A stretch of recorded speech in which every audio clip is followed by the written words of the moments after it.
Alors, on va essayer d'enquêter sur la tragédie du Titanic en 1912 pour savoir qui accédait au canot de sauvetage. On va utiliser un langage de programmation qui s'appelle Python, des bibliothèques de data science et une façon de faire qui s'appelle les notebooks. Donc, l'objectif sera de partir d'un fichier CSV, donc c'est un fichier tableur. Donc, comma separated values, donc c'est des informations qui sont séparées par des virgules. On va essayer de trouver le passager le plus jeune et le plus vieux, de faire une courbe démographique pour mieux connaître nos passagers, de visualiser le nombre de passagers par classe et surtout de trouver la probabilité de survie. Est-ce qu'elle va dépendre de la classe? Elle va dépendre du sexe féminin-masculin ainsi que peut-être de l'âge.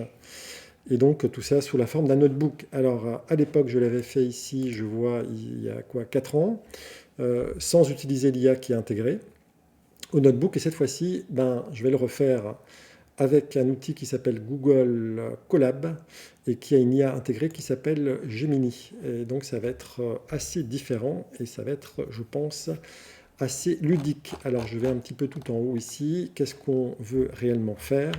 Eh bien, un notebook, un cahier de notes un petit peu scientifique, c'est mettre ensemble du texte, peut-être des données et peut-être des images ou de la visualisation de données. Est-ce qu'on pourrait faire ça avec un PDF? Pas très simple, on ne peut pas mettre beaucoup de données dans un PDF, on ne peut pas vraiment calculer.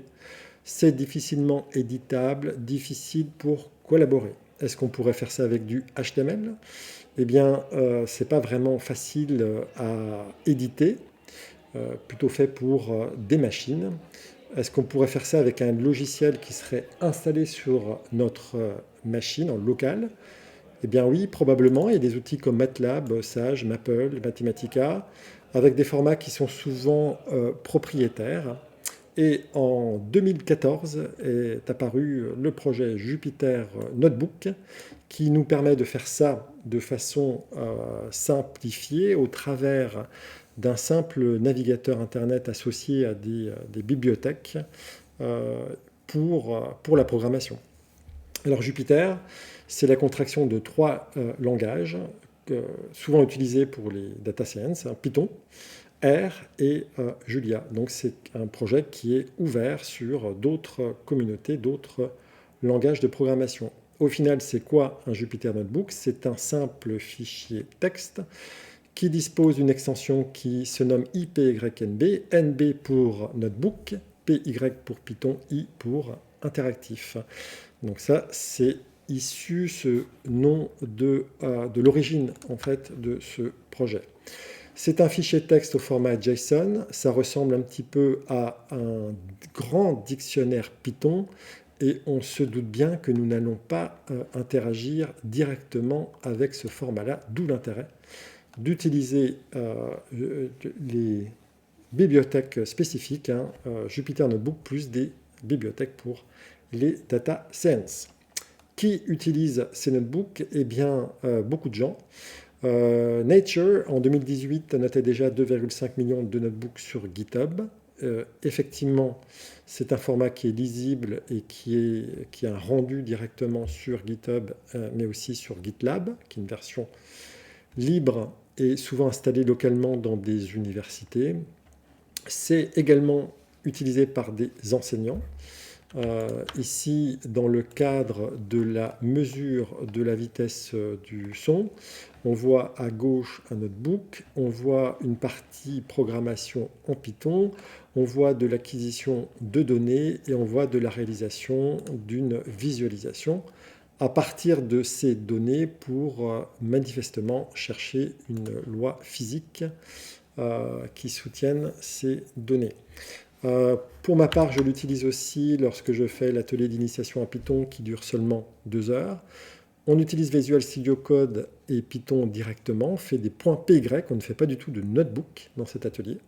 Néanmoins, à la fin de l'atelier, j'utilise quand même le format notebook que je mets en tant que note d'atelier pour que les participants puissent avoir une idée en fait, de la chronologie et des différentes étapes qui ont été réalisées pour arriver au final au programme final que nous avons fait ensemble dans une première approche.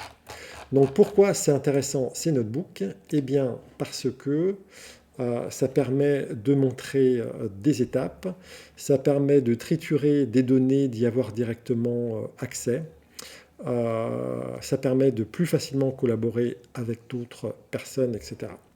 C'est également utilisé par les data journalistes. Ici, une étude sur le Covid, où on voit bien de la visualisation. Et de temps en temps, vous verrez qu'on mettra une source vers des données publiques, mais aussi parfois une source vers un notebook qui a été réalisé pour faire cette enquête et arriver à telle ou telle conclusion. Donc vous voyez bien qu'ici que sur GitHub, eh bien, le notebook IPYNB est bien rendu de façon intelligible, mais aussi de façon pour moi à reprendre éventuellement cette enquête et à vérifier s'il n'y a pas des biais, des erreurs sur les données, etc., etc. Donc c'est une approche qui est plus transparente et qui, du coup, à mon avis, justifie aussi de son succès dans le cadre des sciences ouvertes. Alors, quelles sont les approches pour faire ces notebooks? On peut faire ça de façon locale, plus ou moins simplement. Ça dépend du système d'exploitation sur lequel vous êtes. Si vous rencontrez des soucis pour un usage local de ces notebooks, usage local quand même assez intéressant si vous avez des données sensibles de recherche. N'hésitez pas à venir dans les ateliers pratiques et entraide au niveau du lab numérique de l'Université de Strasbourg. Actuellement, c'est les mardis après-midi et les jeudis après-midi. Il existe aussi une autre façon que simplement le Python habituel. Il y a une sorte de distribution de Python accompagnée de bibliothèques de data science qui s'appelle Anaconda, qui a des avantages et des inconvénients, mais qui est également populaire dans le cadre de la science des données et que vous utiliserez peut-être. C'est une possibilité. Il y a des outils qui sont en ligne, peut-être même des outils qui sont en ligne dans votre université. On peut utiliser le Jupyter Hub, qui est un site web installé localement dans un établissement, au travers donc d'un navigateur. Du coup, il n'y a rien à installer pour les personnes qui utilisent.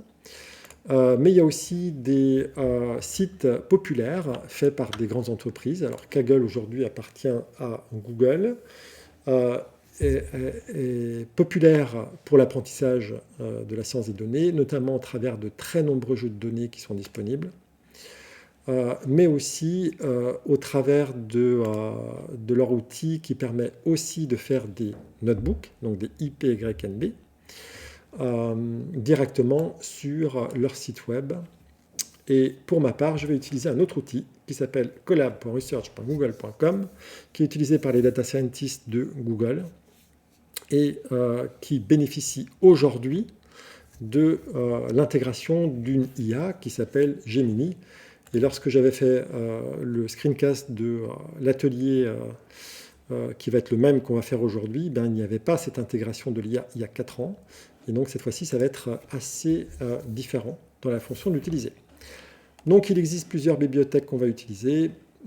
Évidemment les notebooks, Jupyter.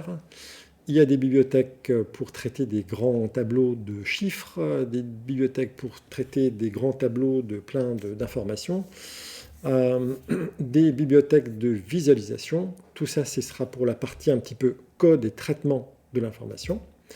Il y aura aussi dans ces notebooks des cellules de texte, et cette fois-ci, on n'utilise pas vraiment du HTML. On va utiliser quelque chose de plus simple qui s'appelle le Markdown, qui est lisible à la fois par les machines, mais aussi par les humains, heureusement.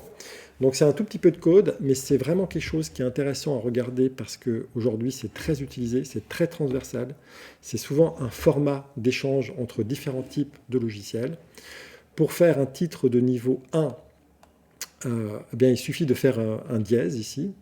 Titre de niveau 2, 2 dièse. Titre de niveau 3, 3 dièse. Pour insérer, qu'est-ce qu'on peut regarder d'autre? Pour insérer un lien, link, voilà. Pour insérer un lien, eh bien, on va dire le nom du lien, GitHub Pages ici, entre crochets.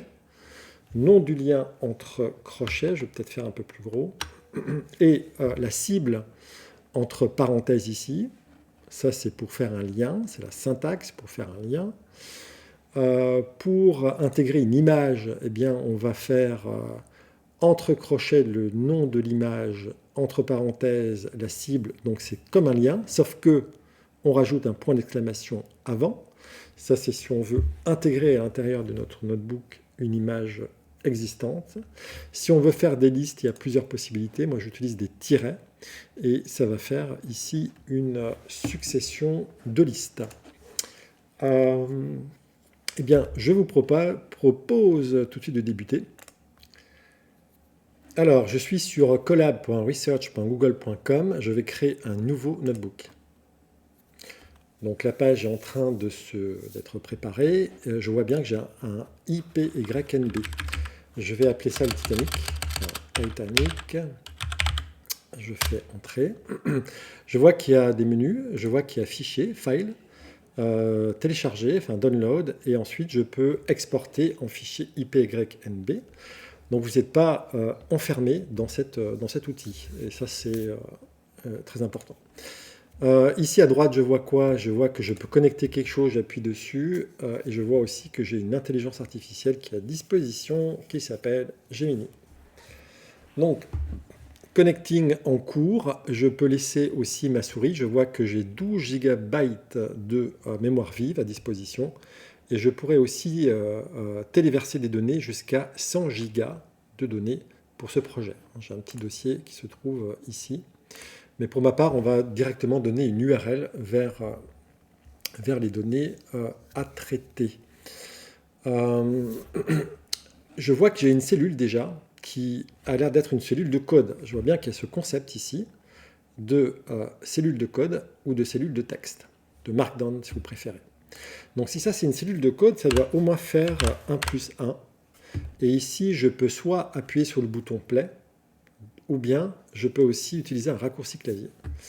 Et moi, j'utilise beaucoup les raccourcis clavier pour gagner du temps. Donc je fais Shift Entrée. Et là, je vais voir que j'ai un 2. Donc cette chose est capable de calculer.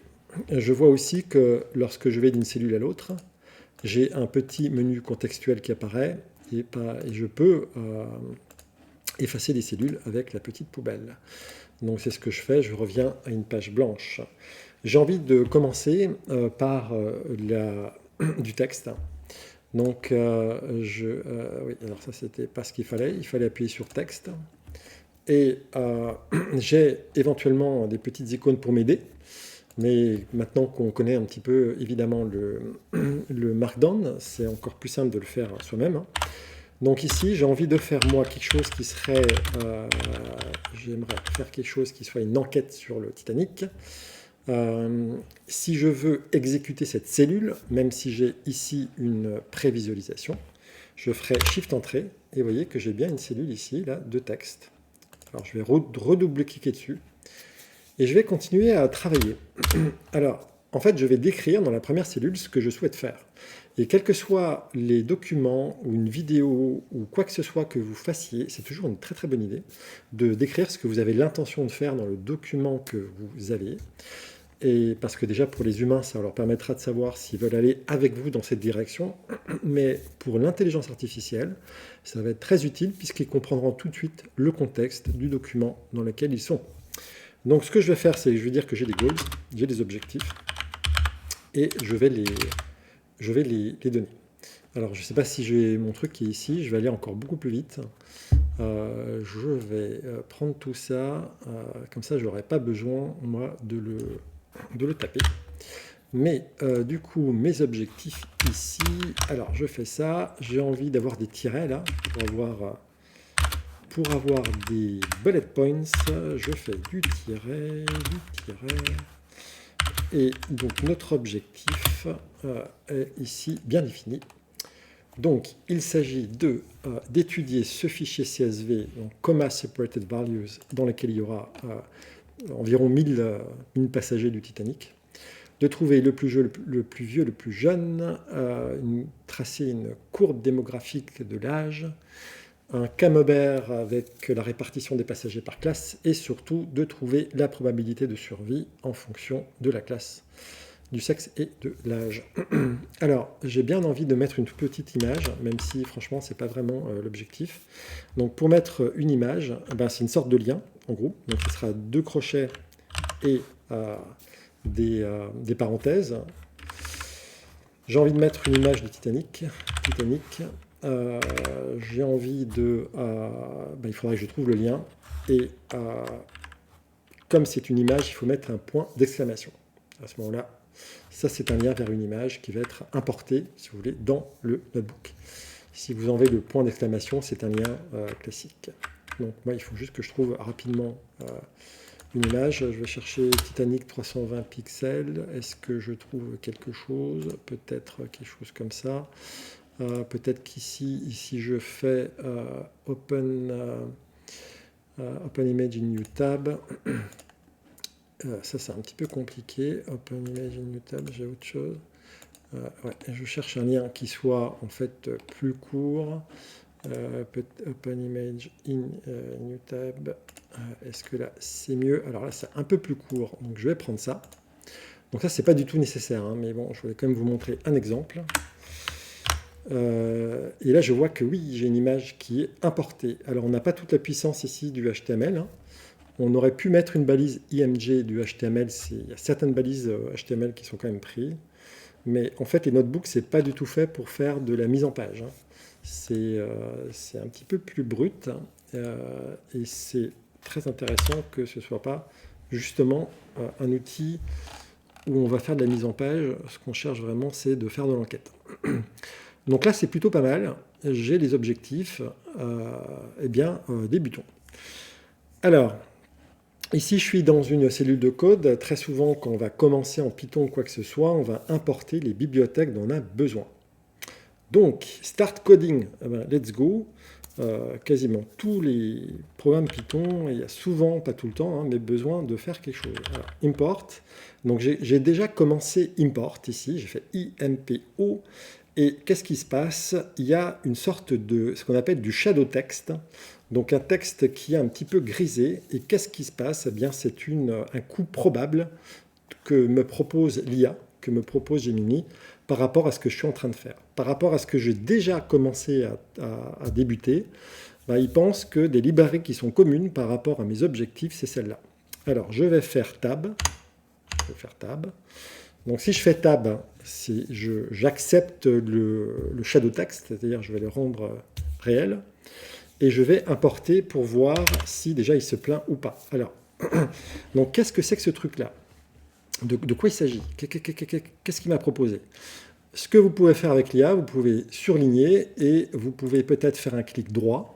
Et dans le clic droit, ça ne marche pas, je ne vois pas, je prends un peu plus d'espace.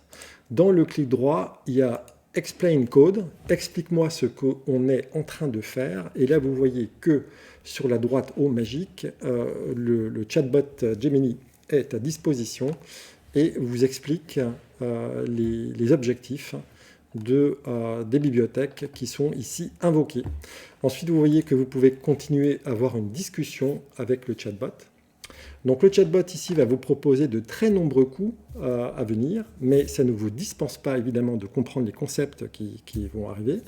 Mieux vous connaissez les concepts et plus vous allez pouvoir lui parler de façon appropriée et de façon efficace. Donc ça ne vous empêche pas, au contraire, hein, d'apprendre un petit peu le vocabulaire et surtout de comprendre les concepts qui vont être nécessaires. Alors, donc ici, Panda, ce ne sont pas des animaux, ça veut dire panel data set, donc jeu de panneaux données. Pourquoi c'est intéressant? Parce qu'on peut effectivement tout transformer en jeu de panneaux données. Une image, c'est un jeu de panneaux données en RGB, un fichier son, c'est une amplitude dans le temps, etc. As PID, PID, ça veut dire, c'est juste un acronyme pour que ce soit plus rapide. Les développeurs sont très fainéants, donc plutôt que de taper Panda, ce qui est quand même très long, ils aiment bien plutôt utiliser des acronymes. Donc là, c'est juste un raccourci. Et import matplotlib.pyplot as plt, ce sera plus rapide de taper plt ou... bref, vous avez compris. Alors, comment on peut faire notre job? Notre job, là, ma première mission, si vous l'acceptez, ça va être d'aller lire ce fichier CSV qui se trouve à cet endroit. Donc la première question qu'on peut se poser, c'est comment on lit un fichier CSV avec ces bibliothèques de data science. Alors, une possibilité, c'est de mettre un commentaire. Un commentaire en Python, c'est dièse, espace. Et là, je vais marquer read CSV file. C'est bien ce que je veux faire. Read CSV file, OK. Et je vais faire entrer. Et qu'est-ce qui se passe? Il me propose un shadow text qui est en fait un coût probable par rapport à ce que je viens de mettre. Qu'est-ce que j'ai mis? J'ai read CSV file. Ah ben, il me dit comment on utilise en fait la bibliothèque qui s'appelle Panda, donc PD. Il y a apparemment une fonction qui s'appelle read CSV et qui prend le chemin du fichier CSV. Alors, est-ce qu'il est en train d'halluciner ou pas? Eh bien, nous allons savoir très rapidement, puisque l'intérêt de la programmation avec l'IA, c'est qu'on peut tout de suite essayer pour voir si c'est fonctionnel ou pas. Donc, mon fichier se trouve ici, là. Donc, je fais copier-coller. Je vais remplacer par le schéma. Et je vais coller et je vais exécuter cette cellule. Je fais Shift-Entrée. Il ne s'est pas plaint. Mais alors, comment je vais... Alors, qu'est-ce qu'il a fait exactement? En fait, il a mis ici ça, df, c'est une variable, le nom d'une variable dans lequel on a invoqué Panda pour lire un fichier CSV. Donc, peut-être que je peux peut-être appeler cette variable. Et puis, si je ne sais pas, je peux dire, je sais pas, show data. Alors, df, c'est pour un data frame, show data frame. Qu'est-ce qu'il me propose comme coût probable? Pas grand-chose. Show those data. Est-ce qu'il me propose... il est fatigué. Donc, je vais faire df, je vais invoquer en fait cette variable, tout bêtement. Et qu'est-ce qui se passe? Là, je vois le contenu de mon fichier CSV. Mais c'est très bien parce que je le vois de façon un peu plus structurée. Si je regarde CSV, il y a des données partout séparées par des virgules. Là, c'est joliment rangé dans des classes, c'est magnifique. Mais surtout, ce qui est intéressant, c'est qu'il ne me montre pas toutes les données. Si vous avez un fichier avec des millions de lignes, s'il vous affiche tout comme dans un tableur, le ferait, eh bien, vous allez complètement mettre à genoux votre ordinateur. Ça ne fonctionnera pas très bien. Donc, en gros, cet outil est tout à fait adapté à des gros ensembles de données. Il prévoit déjà, évidemment, ce cas d'usage. Donc, par défaut, il me montre les 5 premières lignes. Ensuite, il y a les 3 petits points. Et il me montre les 5 dernières lignes. Alors, est-ce que je pourrais... Donc, ça, c'est très bien. Describe... est-ce qu'il peut me décrire un petit peu ça? Si je fais entrer, est-ce qu'il me propose quelque chose? Ouais, describe, ok, on va essayer. Donc, shift entrée. Alors, d'accord, il me donne des informations, des moyennes, d'accord. Déjà des valeurs minimum, des valeurs max. Alors, on peut essayer autre chose. Give me more info sur ce data frame. Donc la façon dont je vais interagir avec lui va peut-être me donner d'autres informations. Là, je vois qu'il me propose une fonction qui s'appelle info. Donc je vais faire shift entrée. Et là, il me dit, voilà, c'est un objet qui appartient à la classe des data frames. Il y a 891 entrées. Il y a un certain nombre de colonnes. INT, ça veut dire des integers, ça veut dire des nombres qui sont entiers. Donc, dans les colonnes, il y a passenger ID, donc une ID pour le passager, donc un numéro qui est sur lequel qui est unique pour chaque passager. Est-ce que la personne a survécu ou pas? La classe dans laquelle elle était, le nom, le sexe, l'âge, les frères et sœurs, est-ce qu'il y avait des parents? Le numéro du ticket, combien les personnes ont payé, la cabine dans laquelle ils étaient, et où est-ce qu'ils ont embarqué. Je vois que sur l'âge, tout le monde n'était pas, on ne connaissait pas l'âge non plus de tout le monde. Alors, ok. Alors là, par exemple, je suis un petit peu gêné parce que je ne vois plus mon tableau, là, ici. J'aimerais voir, par exemple, display only the first row. De ce data frame, qu'est-ce qu'il propose? Il me propose une fonction qui s'appelle df.head et qui a l'air de prendre un argument qui est le nombre de lignes, semble-t-il. Rows of column, ok. Donc je vais faire Tab et je vais faire Shift Entrée. Et donc là, je vois à peu près voilà, comment ça se structure. Est-ce qu'il a survécu ou pas, Passenger ID, etc. Donc, la première chose qu'on fait souvent en sciences des données, ça va être de nettoyer un petit peu le tableau et de garder que des données qui sont nécessaires pour les questions qui sont les nôtres. Donc là où ont embarqué les passagers, le numéro de cabine, j'ai pas de questions là-dessus, combien ils ont payé non plus, le numéro de ticket non plus, les frères et sœurs, la patriarchie, etc. En fait, tout ça, ça ne m'intéresse pas. Donc, ce que moi j'aimerais, c'est créer un nouveau data frame qui correspond qui correspond juste à ce qui aux colonnes que je souhaite garder. Alors on va essayer. Only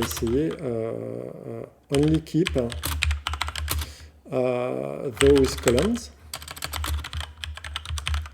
Et moi, ce qui m'intéresse, c'est le passenger ID, ainsi que le survived, ainsi que la classe, p-class, ainsi que le nom, ainsi que le sexe, ainsi que l'âge.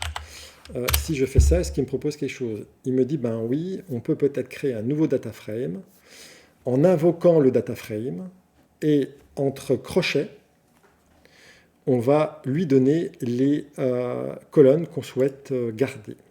Alors, on va ici ça. Et je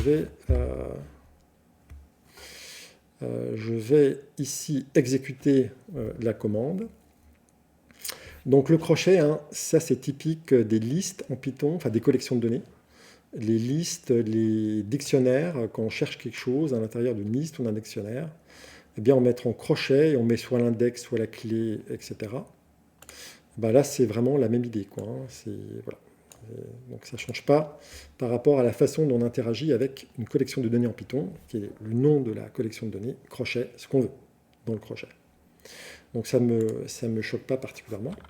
Donc imaginons que je veux voir par exemple que le début de ça, de ce nouveau data frame, enfin data frame modifié. J'ai envie de voir, je ne sais pas, que les 3 premières lignes. Je vais faire df.head de 3. Donc j'exécute ici, et là je vois bien que j'ai un tableau qui est plus simple et qui est effectivement les données dont j'ai besoin. Donc c'est très bien. Par contre, il y a quand même quelque chose qui me chagrine un petit peu. Ça ne m'intéresse pas vraiment. J'ai déjà un numéro unique de passager, donc je ne veux pas ça. Donc ça c'est un index. C'est pour ça qu'il m'a rajouté ça. C'est qu'il a besoin d'un concept d'index pour cibler de façon certaine telle ou telle ligne. Eh bien, moi, il faudrait que je trouve un index qui soit passenger ID.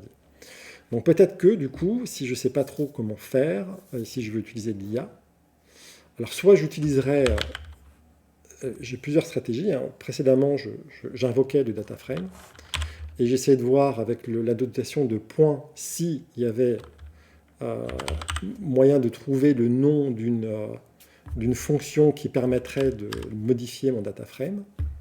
Donc là, il y a le nom d'une fonction qui s'appelle setIndex. Donc soit j'essaie de le deviner comme ça, soit je cherche un moteur de recherche, soit je demande à l'IA. Et là, si je demandais à l'IA, je lui dirais set passenger ID as index. J'aimerais, voilà ça, est-ce qu'il est capable de me faire quelque chose?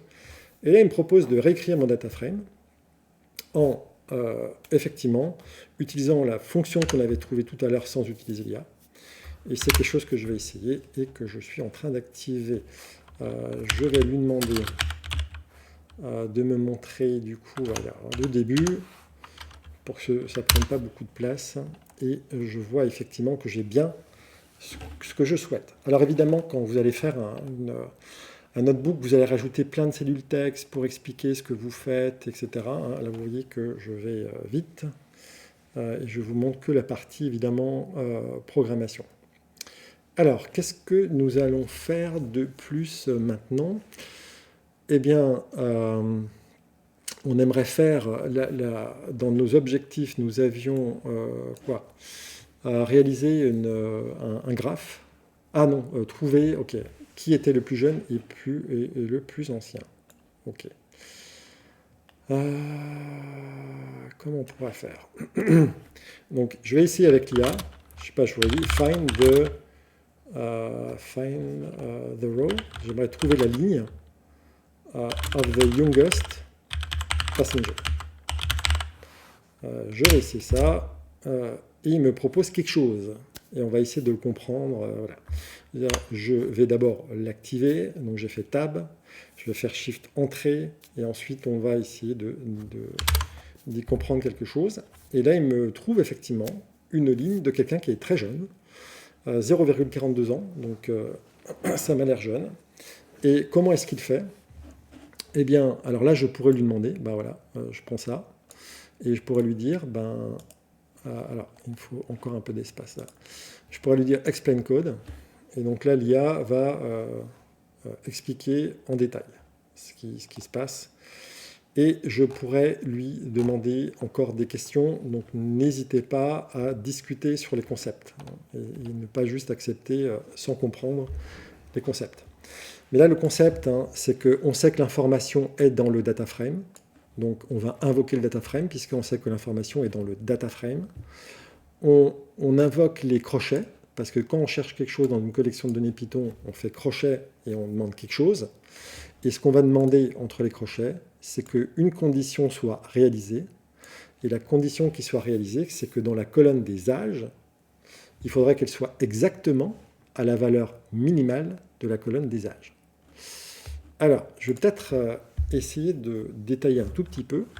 Si on veut montrer juste une colonne d'un data frame, on va parler de série. Et là, il y a différentes notations que vous allez voir en ligne.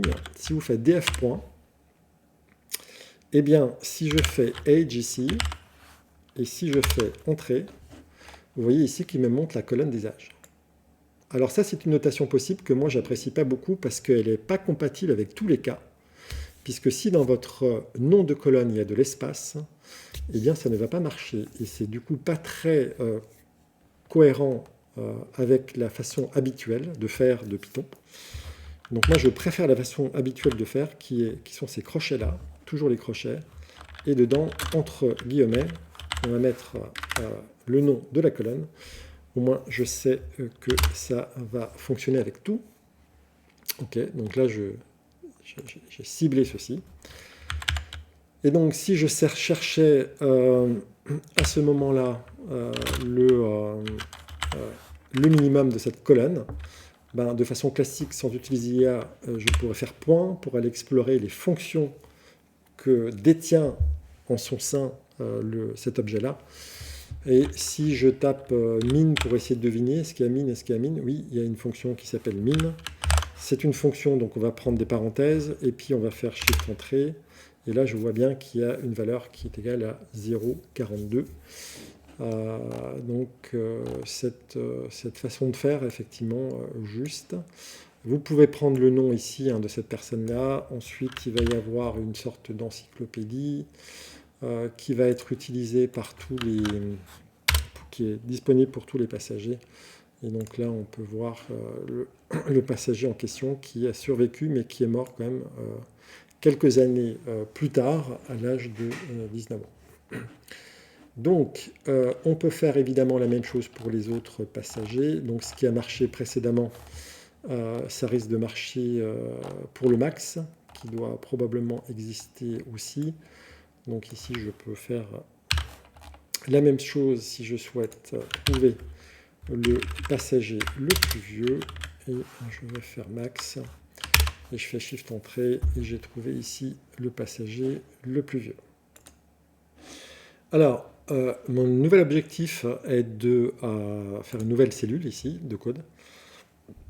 Et je sais que je souhaite avoir une courbe démographique, donc faire un graphe. En français, le verbe, c'est plot pour faire un graphe. Donc moi, j'aimerais montrer l'âge des passagers. Ok. Donc moi, je préfère... Alors, je vais prendre ça. je vais préférer moi la notation qui est ici et je vais essayer.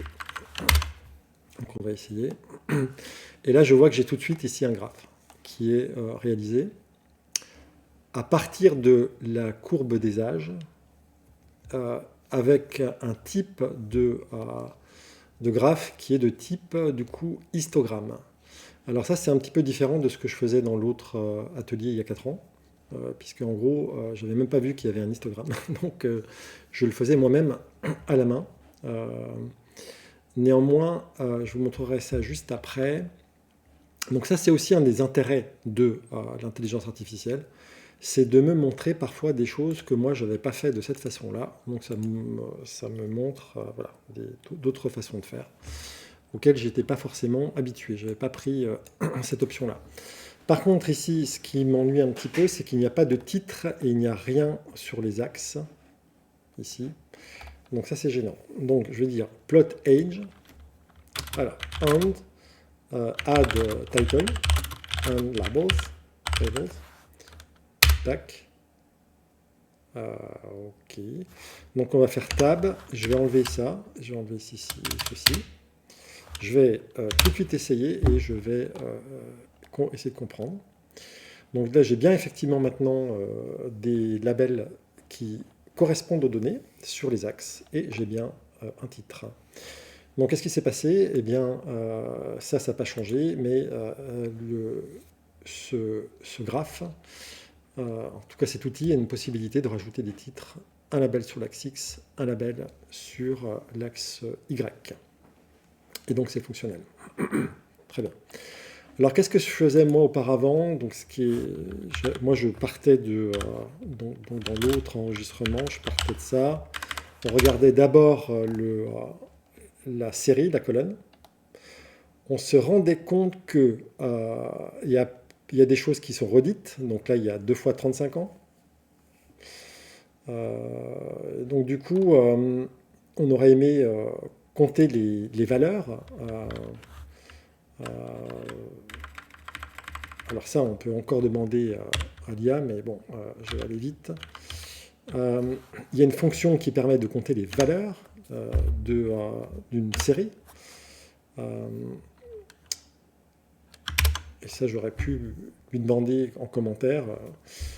Là maintenant, j'ai une série qui est plus courte, qui a seulement 88 lignes. Ici, j'ai l'âge, 24 ans, qui est apparu 30 fois. Donc l'âge le plus populaire sur le bateau, c'est 24 ans. Ensuite, 27 personnes ont 22 ans, 26 personnes ont, etc. Et maintenant, si je voulais... voilà, je me demande si je peux essayer, je vais essayer de vous montrer par l'IA. Alors, sur ça, for the edge column, count values, and sort from youngest to oldest.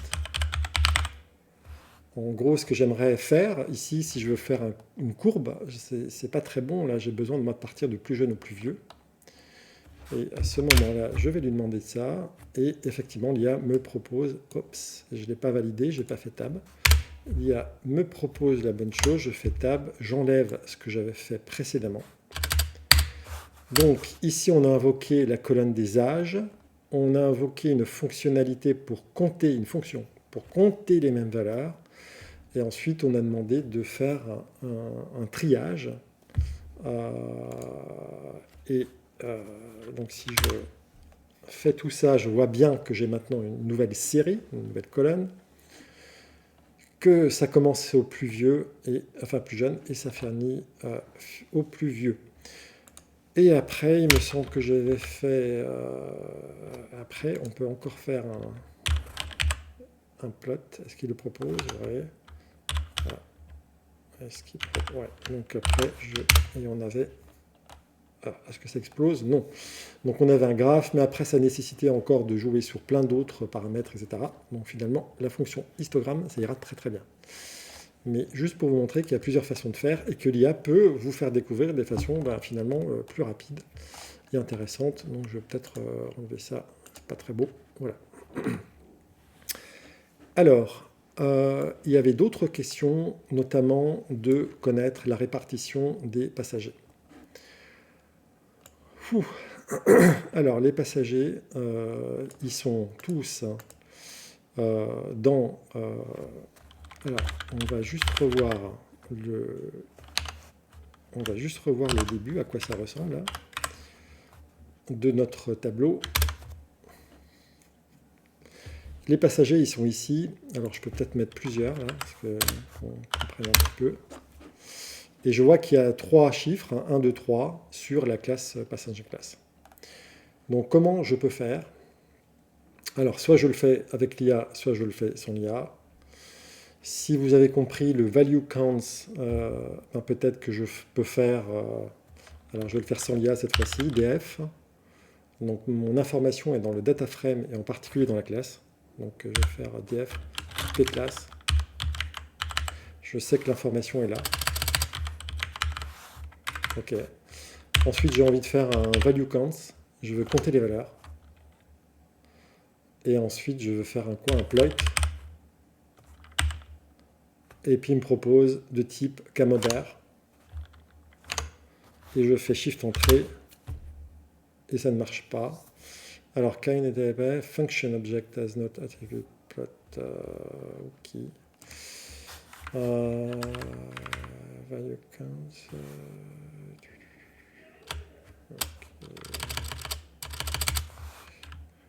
Alors, sinon, je vais mettre une nouvelle variable ici. Je vais créer un petit truc intermédiaire, pclass value counts. Et je vais voir à quoi ça ressemble, ce truc-là. Je vais juste voir ce que ça c'est. Donc ici, j'ai un petit tableau qui me donne le nombre de passagers. Voilà. Et maintenant, si je lui dis plot df class, donc ce petit tableau qui compte le nombre de personnes dans chaque classe as pareil. OK, d'accord. J'essaye, je fais Shift Entrée. Et j'ai effectivement ça. Si j'aimerais bien des labels, on add labels, ça fait ça. Ah, je vais faire Entrée.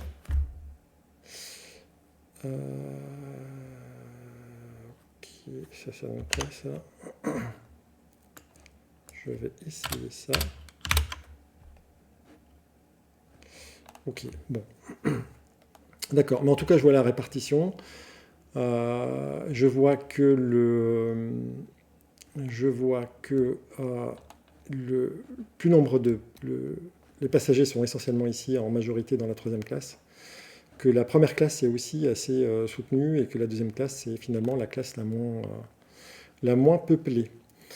Maintenant il y a cette difficulté maintenant de trouver une répartition. Et alors du coup je vais revenir sur ça, df de head là, de head.3. Je vais juste revoir à quoi ressemble notre tableau pour voir si on ne peut pas être inspiré.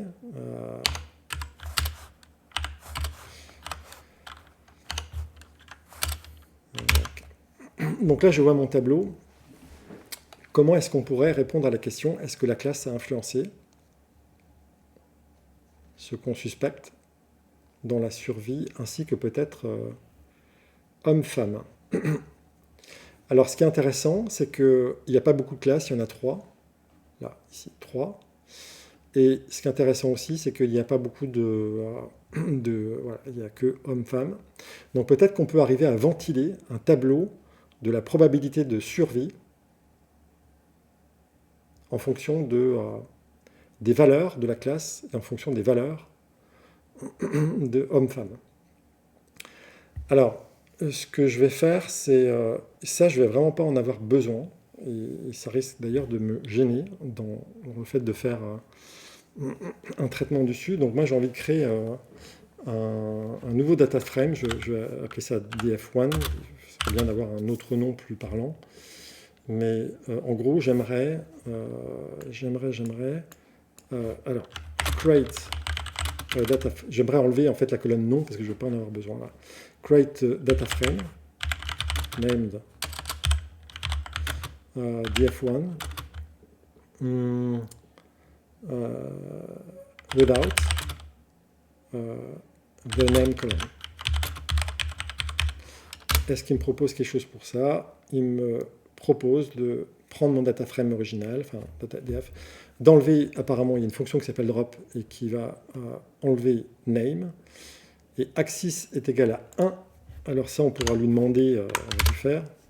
Axis est égal à 1, ça veut dire que c'est une colonne. Axis est égal à 0, ça veut dire que c'est un... Je vais essayer de voir si ça marche. Est-ce que ça c'est ce qu'on souhaite? Et oui, effectivement, là j'ai enlevé le nom. Donc là j'ai des choses qui sont plus simples dans ce df1, dans ce tableau-là. Donc là encore, si je ne savais pas ce que voulait dire cette chose-là, ici, je demanderais d'expliquer ce code-là. Et du coup, dans le chat qui s'ouvre, qui était déjà ouvert à droite, il va y avoir une explication de texte.